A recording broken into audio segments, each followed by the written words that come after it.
My name is Bailey Streitle, and I work for Bruce Gibson out of the Creighton section, and I've been with Highways for just over 6 years now. It's a nice day. It was sunny and pretty hot out, actually. We were working just outside of Creighton, and so we were working on a 1 kilometer base patch. So I operate a tandem, and it's a water truck. So the purpose of that is to water the base and keep everything packed, and that's a crucial part of the job. I saw Bailey was going to turn across the road, so I put my stop sign up so they would stop so she could turn, because they normally have to do that to get around.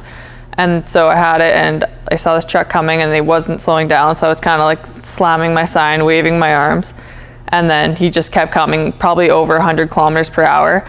And so I just stepped out of the way. I wasn't going to get hit. He went around me, but he just kept going. I was like thinking in my head, I'm like, okay, well, there's a truck across the road, he has to stop. But he just kept going, and then he was like this close to her, and I was like, holy, like, can she even see him? Like, she wasn't moving at the time because she just had established across the road and then had to back up or go forward. And then yeah, he just last minute like went around her, hit the ditch, tried to drive out of the ditch, and then all of a sudden he gets out of the truck and just books her.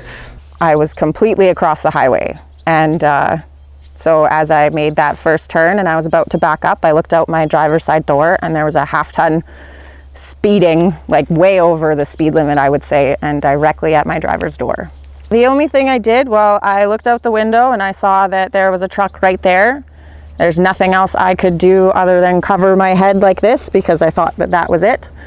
And so my head was covered, but I was still kind of looking out the front of the truck, and somehow he narrowly missed the front of my vehicle. He ended up swerving in front of me, and so he just missed my truck, and then he piled it into the ditch. And as soon as I knew that he was away from me and free and clear, like, I could not stop shaking. So the adrenaline was very severe.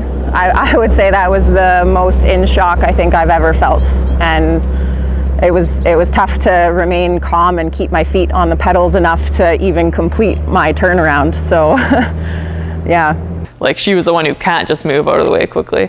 So like for me as a flag person, like when people come flying at me, I usually don't, like, I'm not usually worried for myself because I know I have like an escape route, but I'm more worried for like the crew that's in the work zone kind of thing. The vast majority of people, when they approach the work zone, they will respect the signage, they will respect the flaggers, but on occasion we have people that for whatever reason, they stop at the last second, or they'll continue on to the work zone without stopping. Always expect the unexpected in our work zones. So try as we might, we can't control driver behavior 100%. So for every vehicle that actually approaches the work zone, it's a potential incident. We need to be aware at all times. The flagger, Krista, she used her training and experience. She had an established escape route. I think she did a fantastic job with that. So at the end of the day, if you're in that work zone and you're one of our flaggers, always have that established escape route. Even though the vehicle that entered the work zone didn't hit anybody, didn't hit any of our equipment, it was obviously a close call. And as Bailey mentioned, she was shaking after the incident. So if that ever happens to you, if you're in our work zone and you have something that's very traumatic like this, take the time, as much time as you need. Collect your thoughts before you get back out. And finally, even with an established emergency communications protocol, the reality is the vehicle that entered this work zone was traveling so fast that there probably wasn't enough time to warn the crew of the danger that was approaching them. So if you're just like our flaggers, if you're working in our work zone, you need to be aware at all times, be vigilant, be aware that something could be approaching. Don't take it for granted that the flagger is always going to have that traffic stopped. Before you head off into the work zone, remember, we all have the same goal, to get home safely at the end of the day. So be aware at all times, take care out there, and be safe. Thank you.